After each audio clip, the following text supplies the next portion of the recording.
कड़ी धूप में और बिना पंखे के बिना बहुत ज़्यादा एमिनिटीज़ के भी हमारे फैकल्टीज़ यहाँ खड़े हैं तुम लोगों को उत्साहित करने के लिए। और स्पोर्ट्स का जो महत्व तो हमारे पहले आने वाले जो स्पीकर्स हैं उन्होंने जैसा कहा बहुत ज़्यादा है लाइफ में।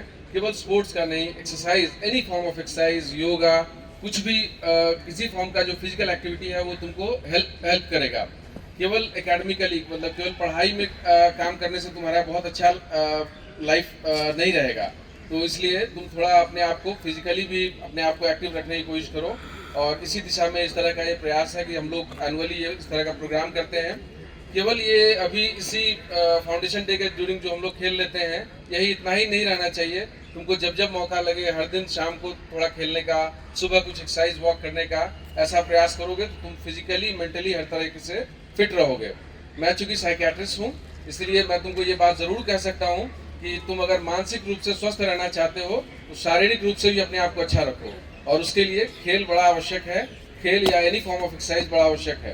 तो तुम सबके सब अपने लाइफ में किसी न किसी फॉर्म का एक्सरसाइज, वॉक ये इम्बाइब करो, अपने रेगुलर रूटीन में रखो। अपने मतलब एंड ऑफ द डेज तक के लिए कुछ ना कुछ ऐसा रखो जहाँ तुम फिजिकली एक्टिव रहो तो तुम मेंटली भी अच्छे बने रहोगे। ये मेरी एडवाइस रहेगी।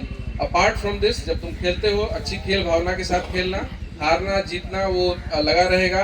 हार जीत में आपस में कोई विद्वेष मत पालना, स्पोर्ट्समैन स्पिरिट हमेशा रखना। जैसा कि तुमको पहले भी बताया गया होगा अपने तुम्हारे यस्टर ईयर्स में, तुम्हारे बड़ों ने तुमको बताया होगा। तो हारना जीतना बहुत मायने नहीं रखता है, प्रयास करना, एफर्ट लगाना वही मायने रखता है। तो ये जो सीख है, अब बाकी जो वॉक्स ऑफ लाइफ है उसमें भी इम्पोर्टेंट है। हम किसी परीक्षा में भी फेल हो जाते हैं, वहाँ भी बहुत बड़ी बात नहीं है। फेल हो गए तो कोई बात नहीं, हमने कोशिश की वही अच्छा है। तो ये स्पोर्ट्स से हम लोग सीख सकते हैं। उसके बाद कुछ टीचर्स ऐसे थे, डॉक्टर राजेश तिवारी सर, उनको हम लोग याद करना चाहेंगे।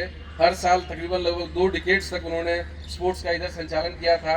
मैडम ने कहा भी था उनको बुलाने के लिए, अनफॉर्चुनेटली राजेश तिवारी सर नहीं आ सके। उनको उनका कुछ एंगेजमेंट था। डॉक्टर उमा शंकर सर हमेशा होते थे, तो उन लोगों को हम लोग याद करेंगे। और ये अपॉर्चुनिटी हम लेंगे जहाँ प्रिंसिपल मैडम से रिक्वेस्ट करेंगे। बच्चों की रिक्वेस्ट थी कि 15-20 हज़ार रुपये का और इनका जो बजट है थोड़ा बढ़ा दिया जाता, तो ये कुछ और बेटर तरीके से खेल पाते हैं और कुछ और गेम्स, कुछ और फैसिलिटीज़ हमारे बच्चों को मिल जाती है। तो इन्हीं शब्दों के साथ मेरी सारी शुभकामनाएं तुम लोगों के साथ हैं। अच्छे से खेलो, एंजॉय करो, मस्ती करो और अच्छी पढ़ाई भी करो। Thank you.